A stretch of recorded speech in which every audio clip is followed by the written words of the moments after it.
Yo, what's good? What's good? This is kind of an impromptu little video that I'm doing here for the Brazil Living channel. Haven't been on for a while. Um, just working on a lot of things, man. so I think I just wanted to kind of recap and just kind of explain the situation where I'm at right now and what I'm trying to do right now. And it's a lot of things up in the air right now, and we got to figure out which direction we're gonna go in. So, if you don't know me, I'm Derek. I've been here in Rio de Janeiro for wow. I came here July of 2018. Um, not that wasn't my first time here. I've been here prior to that a couple of times, and spent some extensive time. 3 months at a time, a couple of weeks at a time. Just checking out the area first before I came here. Spent some time learning Portuguese. Um, so I really was like really spending time. I spent about 5 years of planning before I actually got here in 2018. But when I got here July 2018, I stayed.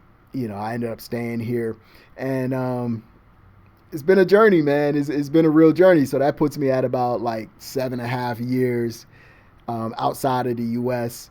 And now I'm faced with a situation where it's looking like I might go back to the U.S. That I feel like that's like the best plan for me right now. So, maybe that's the next move. But I'm real concerned about going back to the U.S. I wasn't really thrilled about going back during Donald Trump's second presidency. I actually I was here for two years of his first presidency.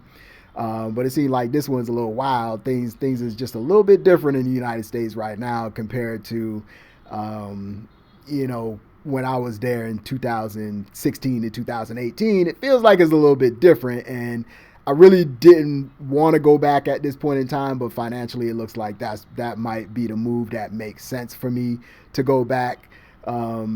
Because there's opportunity there. The U.S. has opportunity for work, for jobs, or whatever like that. So I might come back, work a job or whatever, and stack up bread and see what the next mission is.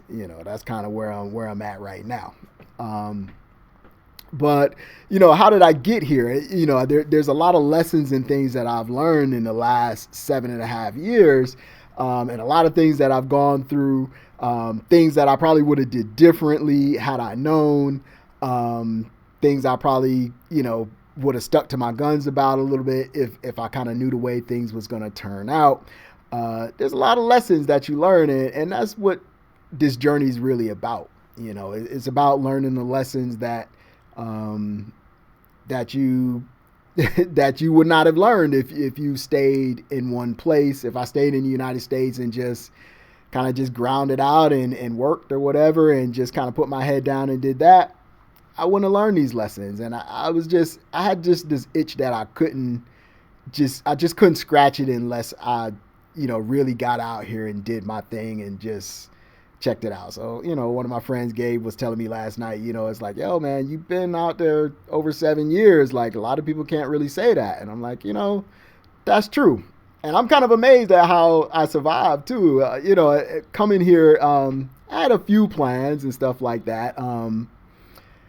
I had been here visiting and stuff like that. I have a friend out here that was showing me some stuff and things like that. But it was like you never really get all the information that's necessary for you to be able to really make a decision about something or know how to plan for something. Like I was asking, like, okay, what's a 1 bedroom or 2 bedroom apartment? What's the typical price of an apartment here? I don't know. You're getting all these I don't knows and all, and it's like, okay, I gotta kind of have an idea of what something would be like, what it would cost me. I'm trying to put this together to see what it's like. I'm talking, this is back in 2014 area, or whatever. I kept getting a lot of I don't knows, and that's something that you're gonna run across if you're kind of going on this journey or whatever. You go to visit a place. It seems like places like this, they're gonna tell you, I don't know. And it's the weirdest thing. It's like, how you live here your whole life and you don't know nothing about nothing. It's like nobody knows. You can't even give me a ballpark. I was asking about that. I was asking about out here on the beach. I was asking about the beach tents. They call the Bahakas, right? I was asking about those. I was like, how much does that cost to buy that? Because it doesn't look like, because if you just go to the beach or whatever and you're looking at it, it don't look like a lot of money. It's like, but it looks like, okay, there's a way to generate income. So I was like, how much is that to buy or whatever? I don't know. I'm like, so I end up, my landlord, when I came back here, end up actually owning one. He's owned it for like 20, 30 years or whatever. And so I ended up working out there because I'm like thinking like, okay, if I can get my hands on one, how do you get this? How, what happens? Is it like a thing every year where they auction it off, or you can get a space or whatever? How do you get it? And I didn't know anything. Like, nobody could tell me nothing. So I ended up working out there or whatever for like one season. And it was rough, man. It's it's rough work. It's definitely a man's job. Women work out there too, but I mean, as far as like that, dragging that stuff across the sand and trying to hook up that Bahaka and build that sucker every day is a man's work. And then being out on that sand all day long on your feet, man, that's no joke. And then it's hot too, man. That sand get hot. Whew. It's crazy. I wouldn't trade it for the world. Like, it was a great experience. I met so many people, especially from the neighborhood. That's what really solidified me, because I was living in the same neighborhood up in the mountain, up in Tabajardas with where my landlord lived at, whatever. I lived up there. He lives up there. He has a little bar up there. I don't think anymore. I think he sold it, but he had a bar at one point. He's got a couple of moving trucks or whatever. So like, he's got his hands in a lot of stuff. And so he knows everybody. He grew up there or whatever, he had a crazy story or whatever. His parents died when he was real young. And like 13 years old, 14 years old, he was out on the street on his own, so he went from being out on the street on his own and could have got wrapped up in something, kind of wrong, or drugs and all this kind of stuff. And he really didn't do that. He went a different route. He kind of started hustling, got himself together. He builds apartments and rents apartments. He got his moving trucks. He got his bar. He got his beach tent. So he was really like the story of resilience. So like, a lot of people know him, and he's got a decent sized family in there or whatever. So, you get invited to the birthday party, you get invited to this, that, and the other, you hang out or whatever. I'm teaching English too and all that kind of stuff eventually. So he's like introducing me to people. And it really kind of solidified me in the community, and working on the beach was a help, because all the people from the community come down, you go straight down the street, dead end into the beach, and you go dead end into his tent. So, I'm meeting people from the community, all that stuff. And it really kind of helped me a lot, because it gave me, credibility in the, somebody that would vouch for me in the community or whatever. And I'm not a extroverted person. I'm a real introverted person. So,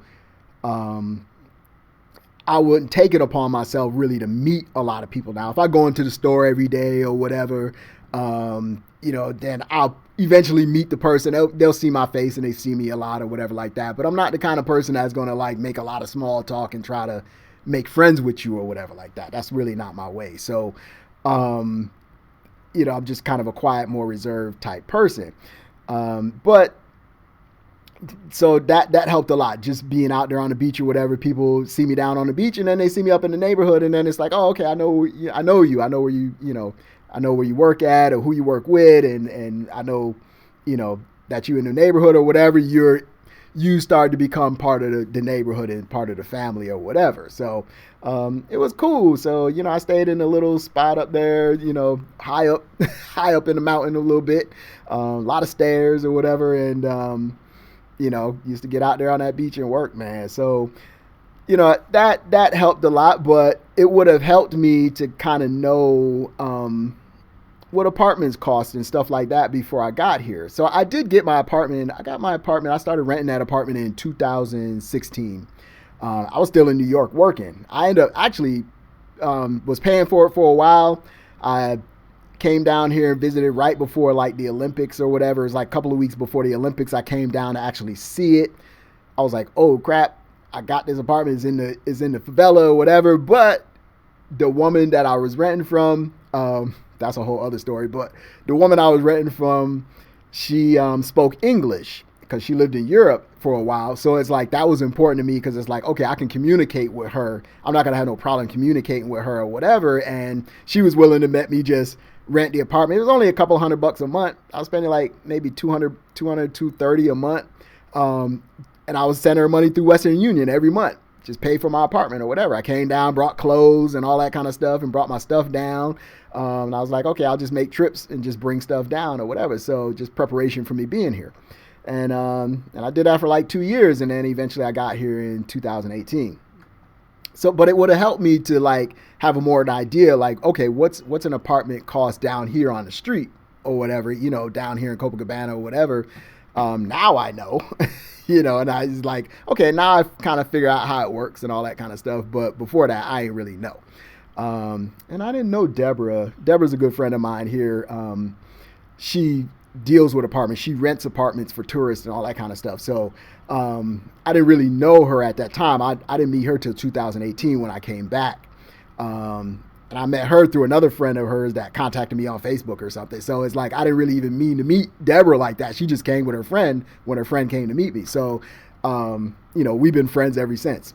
You know, so she's good. She's good people. She, you know, rents the apartments or whatever. She could have probably told me. She probably would have been better to tell me. But, you know, that's one thing is like you got to have information before you move outside of the U.S. You better have some information. You know, you got to go try to get as much information as you can get. Be in the community with the people. Like I rented the apartment is in a favela and I don't know anything about the favelas. I stayed in one when I first came here. That's all I've ever stayed in Rio. It's weird. When I first came here for 4 days, I booked the Airbnb and it was in a favela in a hostel in a favela. So, I don't know. That was my first experience and I thought it was cool. I was like, okay, this is kind of interesting. And then, I ended up, you know, renting an apartment sight unseen, just found it on, you know, this application or whatever on the phone and just was like, hey, I introduced myself, whatever. I want to rent this apartment. I'm just trying to create, you know, create a camaraderie or not a camaraderie, but what I'm trying to create is a reputation. You know, I'm trying to build my reputation. Like, you know that I pay you, you know, so if I'm paying you over time and I'm paying you over a couple of years time every month and you getting your money, then when I get there, you probably gonna be, you know, you're going to be familiar enough with me to know like, okay, he pays for his bills and all that kind of stuff, you know? So, you know, that was a big thing for me, just setting up that situation where I have some type of reputation where I can be vouched for. You know, if I didn't want to stay in this apartment, I want to move to another one. I got somebody that can say, hey, he actually paid me for 2 years straight. He was paying me and, you know, you should have no problem. You know, that kind of, you know, what I was looking for. But that, you know, lots of things happen on, you know, in between and all that kind of stuff or whatever like that. I ended up moving from that apartment to, you know, my other landlord's apartment with the Bahaka or whatever. I moved to his apartment and turns out they used to be married or boyfriend and girlfriend or something. And she always said that was her brother or whatever. But I found out later, I'm like, oh, what do you mean they was married or, you know, they was together? Like I thought they were brother and sister. But she's funny. She's real cool too. It's like her and her husband have a CrossFit gym. You go down here to the corner, make a right, and go down, and they got a CrossFit gym right there, whatever. So he's from Europe too. He speaks a little English too. But like I was saying, is like just putting yourself into the community, gathering information. I think that was my big thing. Was like, how do I gather information? How do you do stuff? Couple things I missed. I talk about this in my book that I wrote last year. I published a book about my experiences here and things that you look for or whatever. But one of the things is getting your CPF and all that stuff is like, you got to get it within a certain amount of time, right? So it's like things like that I ain't know, you know, it's like you find out later. You know, there's just lots of little things that you need to learn when you start to get into the community. And so I think this mission for me had a lot of objectives. The first objective, one thing is I was ready to get out of the rat race in the United States. Just getting jobs, and you be there 4 years, 5 years, and all of a sudden you get laid off. You be there 3 years, you get laid off. I kept going through that. And I finally ended up with a company, Easy Yield. They got bought by TravelClick, and then, within like another year, they were bought by some other company. I think it's a Mexican company or somebody like that. Bought them for almost $1 billion. It was $990 something million that they bought TravelClick for. So we got pushed out again. We were told, hey, we got 2 accounting departments. We only need 1. So this one in Orlando, we're going to shut that down. We're much smaller than the one in Chicago, so that made sense. So I was back out there again, but this time it was like I got a management, I got my severance or whatever like that. I got my bonus for staying till July 1st, and then July 8th I was in Brazil. So I was getting my paycheck. The way my severance worked, I got my paycheck every 2 weeks for so many months or whatever like that. So I was getting a paycheck like I was working, but I was in Brazil chilling. So. And that was fun. It was a lot. It was a real fun time. It was a real eye-opening time for me. First time I really could just wake up every day and not have to worry about finances, not have to worry about what I needed to do at work or being on the clock for nothing. I just got up every day and was able to do what I wanted to do. Some funny incidents and things happened in that thing is like, you just end up at the beach. I'm like dressed full jeans, top or whatever like that or whatever, and went to hang out with some friends or whatever, and they're running around or whatever. They're speaking Portuguese or whatever. I'm getting a little bit, but I ain't getting all of it or whatever. And we end up at the beach. And I'm like, yo, why y'all ain't tell me y'all was going to the beach? Like, I would have put on some shorts and a t-shirt or something. Like, now I'm at the beach like this. I'm like, so you learn things. I had great experiences. And these are friends of mine to this day. Like, these people, friends of mine to this day. But, I had a lot of objectives. Like I said, one was to get out of that rat race. I just got tired of being let go from jobs, being laid off and told you're not needed anymore or whatever. That's what I got tired of. And I was like, let me just get away for a while. I just don't want to be in it, Then the other thing was, financially, I saw the opportunity financially because I'm like, credit-wise, my credit wasn't great. I couldn't get my credit to the place where I needed to be in the United States to be able to do the things that I wanted to do. So I was like, let me, if everything's going to fall off my credit anyway in 7 years, let me just let everything be what it is. 7 years go by or whatever. Anyway, I'm going to be, I'll clean my credit rating or whatever like that. A lot more information was coming out through the internet and all that kind of stuff, learning how credit works, how to get the high scores and all that kind of stuff. And it was like, okay, this is an opportunity. If I'm overseas anyway, I'm going to be dealing in cash. I'm not going to be dealing in credit anyway. So I might as well just not have any profile at all. And I ended up in a situation probably, that's more than 3 years ago now, where I finally got the applications or whatever, NerdWallet or something. I was checking my credit or whatever, just seeing what it looked like. And I really only had one thing on there, an old internet account or something like that for like $60 or something. But I'm in Brazil, so I'm like, it don't make no sense to pay that. And one day I looked and it was like, there's no profile. And I was like, oh, snap. Like, because I hadn't done anything with credit-wise since, 2013? So I hadn't touched anything credit-wise or whatever. So one year I was looking at it. I'm like, oh, snap. I have no credit rating at all. I have no score. It's just an empty file. So about a year and a half ago, I started working again. Was it a year and a half? Yeah, maybe about a year to year and a half ago.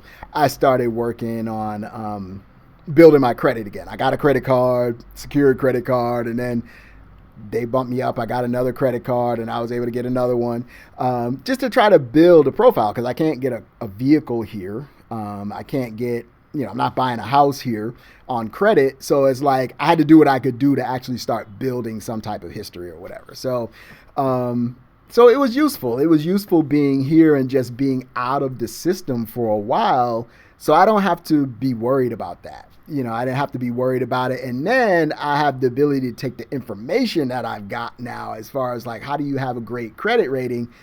And I can start working towards that. And that's what I've done, So, and that was really, really a big, check mark on my list of objectives to achieve was get out of the system, leave it alone, reset yourself, and then get back in the way that I wanted to get to be in it, and kind of write the story the way I want the story to be written, instead of staying in the United States and just continuously, having these waves crash over you and you trying to swim and trying to get to shore and you just never get there.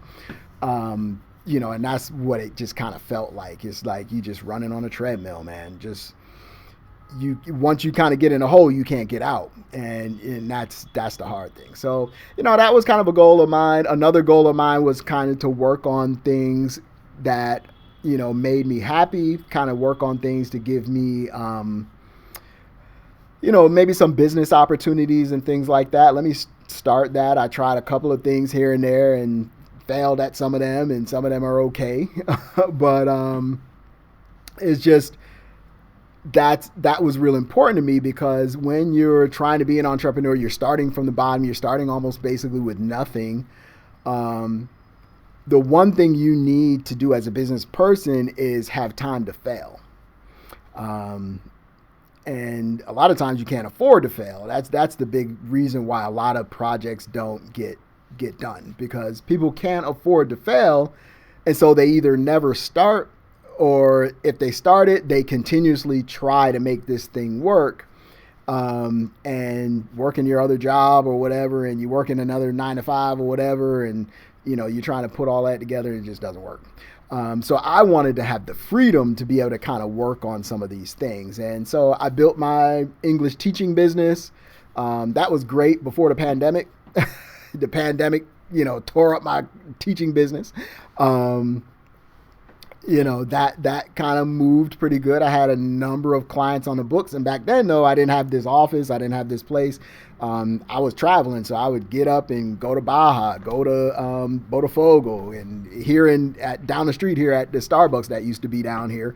I used to teach a lot down there or whatever. So it's like, that was my movement on a daily basis. Like, okay, I got off the beach. People on the beach were asking me to teach English. The season ended, and it was like, okay, I need to do something else. So I started developing my materials for my English teaching classes or whatever, private classes. And I went out one day. I took these flyers. There was maybe 40 centavos or whatever. Maybe back then, maybe it was 10 cents or 8 cents or something like that. I took these flyers, 8x10 flyers or whatever, put it in Portuguese, and I teach English or whatever, and I would put them in certain places. And I got home after the first night of doing that, and 20 minutes later, the phone rang. And I ended up with a client that stuck with me till, probably for three years. We kind of missed some time during the pandemic. She started again after that, and she was 15 at that time. And yeah, I think when I started with her, she was 15. And today's her birthday. She's 21, I want to think, today. Yeah, today's her birthday. So it's like that one little flyer and my entrepreneurial idea actually turned out being pretty good and being fairly successful. There's lots of issues with, just people canceling classes, and then, or people that just disappear on you, or, it's a lot. It's not easy to do, but I'd recommend it for somebody who, if you just need an income, you get here and you need an income, you could figure out how to do that. Find somewhere where you can meet at, cafes, whatever, just, teach English, and I got a whole YouTube channel. That was something that came out of that. My student, who's 21 today, she helped me because she has enough English where she helped me to build my YouTube channel for the English teaching, the English language learning channel or whatever that we did. So I was able to actually came in here. She worked full time for probably a good 3 months. I had her here like full time, working, paying her a salary or whatever like that. She had just really kind of got out of school at that point. And so it was cool. It was cool to kind of like, she basically kind of made back all the money that her mom probably paid me for her classes. She probably made all that back within about 3 months. So, that was pretty cool. That was a cool thing. So that was one of my objectives, was just building things business wise and putting ideas together. And then recently I fell into vibe coding. So now I've got 3 different vibe coding websites out there. I have my BeatFi site, which is, sync licensing for music licensing. I've got Mind Power League, which is for incentivizing parents and kids to do well in school, and a way for parents to incentivize them to do well in school by setting up a budget. Like, hey, I'm gonna put up $300, and if you do well and you get all your points or whatever by the end of the semester or whatever you're gonna get, we'll spend this $300 on the gifts that you put in your gift registry, which is on the site. So that's kind of cool. There ain't nothing really going on with that yet. It's like I've been building. And then I've got Amor Lingua that I just really kind of finished building last week, which is a dating website with translation. So it's like whoever's using it can kind of translate it into their own language. And then when you send a chat, it's like I might be talking to somebody and I'm using English, but that person is speaking Portuguese. So, when I send a chat, they're going to get the chat on their side in Portuguese. So they don't have to get out, copy it, go to Google Translate, create their message, translate it back or whatever. They don't have to do all of that. They could do that right in the application. So the app is not working quite yet, but the website version of it is working. So, that's something, I'm just kind of running out of time and money to put together the app portion of it or whatever, but we'll figure it out. So I have that, if any of you know, I do music, I rap, I produce. That's why I'm here in the studio, so I've been doing that, and, that's kind of generated some quarterly royalty checks. They're not large. Very small at this point in time, $150 or whatever like that, $130 show up every quarter or whatever. That's cool. It's like, I'm 54. What I'm going to do? I'm going to be a rap star now. So I'm just creating things that can generate income, but these are things that I'm interested in. These are things that are fun for me. It's like, that's kind of what I was able to work on. And I was able to do all of that and achieve those objectives just because my uncle came into my life while I was here. He was kind of impressed with the fact that I was able to survive here for so long. At that point, it was probably 3 years, 3.5 years or so, maybe going into 4 years when he kind of came along. And my sister was telling me, your uncle's trying to reach you or whatever. He's got something for you or whatever. He's got some money for you or whatever. I'm like, okay, whatever. I tried to reach out to him. We didn't get in contact. Months went by. We didn't get in contact. It was like, whatever. I'm like, I'm just living my life, doing my thing. And then one day I broke my phone for the second time. End up breaking it for the second time, and the screen is going black. And I'm like, I got to be able to reach my clients or whatever, and I got to get a phone. So I call my sister or whatever. I'm like, hey, I remember you told me that Uncle had some money for me or whatever. I got to get a better phone. I got to get a phone because this phone is broken, and it's going to be a wrap. In a couple of days, the screen's going to be totally black.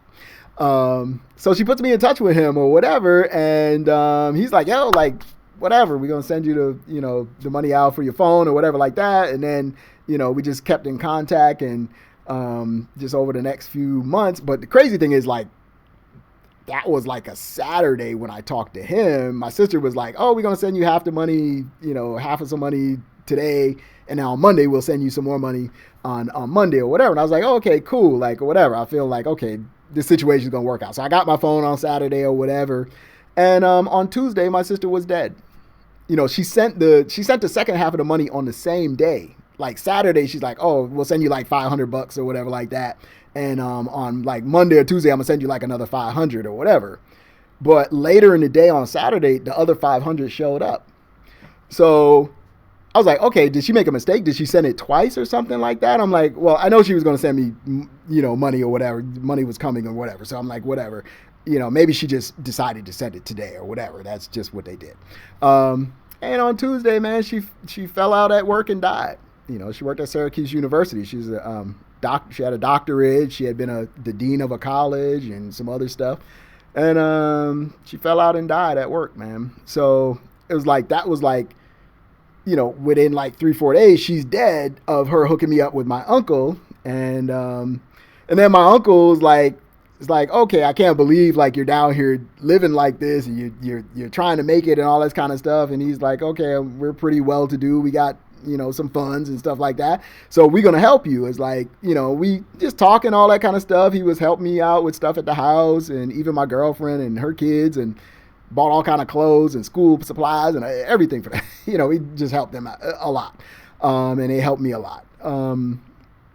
And so my uncle was like, what do you want to do? Like, I don't want you to do what you have to do. I want you to be able to do what you want to do in life. And I was like, my friend and I talking about doing a little music studio or whatever. We think about spending like maybe about $5,000 or whatever. We get some equipment and all that kind of stuff. Maybe put it together. We've been talking about that. He's like, well, let's do it. I was like, oh, okay. So he made me write a list or whatever like that. He's like, just write a list of everything that you need or whatever. And we'll get you the space. We'll get everything. So I ended up getting all of the equipment, all of the space and all that stuff within like 3-4 months, built out this studio and all that kind of stuff. And I was happy, it's cool. And then he came down for his 62nd birthday or whatever. We threw him a birthday party down here at the Fairmont Hotel or whatever, where he stayed. And it was cool or whatever. And then he went home and 2 weeks later he was dead.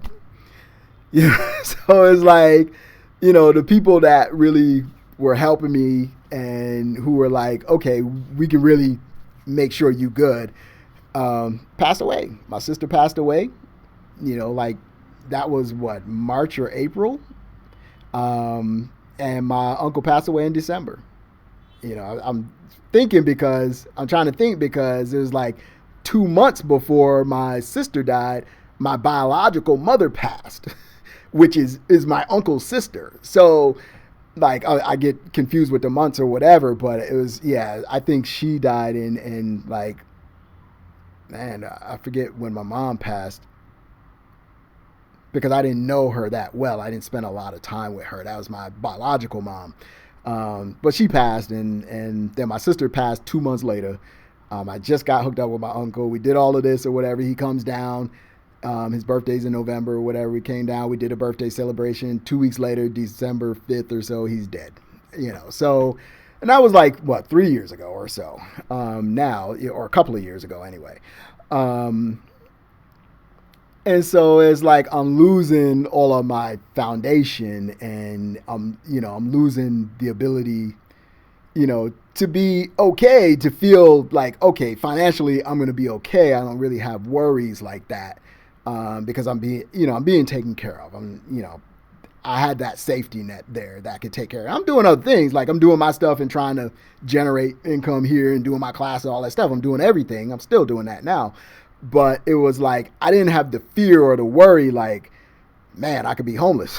It's like, if this don't go right, things could go bad or whatever. Like, I didn't have that fear for a while. And then, my aunt, wonderful woman, my Aunt Jackie came through and she's like, you know what, your uncle's died or whatever, but I'm going to pick up the pieces from where he said he was going to do, and I'm going to do that for you. So, and we lasted the last 3 years. She pretty much did that for me. So, I'm forever grateful for that because I had the chance to just work on stuff. I had the chance to do my music. I did my album. I did an EP, did numerous singles. I probably got probably close to 250 tracks and songs that are actually released at this point. And that was all done in the last basically 3 years since, some of the tracks were made prior to that because I was making tracks and stuff like that on my laptop. Before I got the studio, before I met my uncle, all that stuff, I kind of started getting back into it. But probably close to 200 tracks and all that stuff that got done was all in the last 3 years. So I'm a worker. I come in every day, 6 days a week. I come in, today's Saturday. So I'm here Monday through Saturday. Sunday is closed. If it was open on Sunday, I'd probably be here on Sunday, but the building's closed. But what happened was maybe a month ago or so, my aunt, she retired. So she's like, hey, I can't do this anymore. And I was blown away.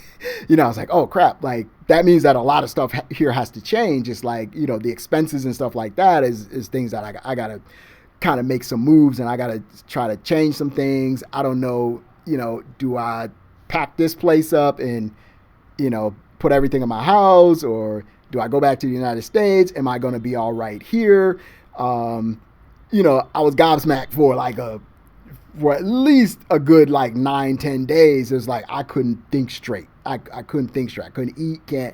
I can't think straight because this is a huge problem for me. I don't want to be homeless. I don't want to lose everything that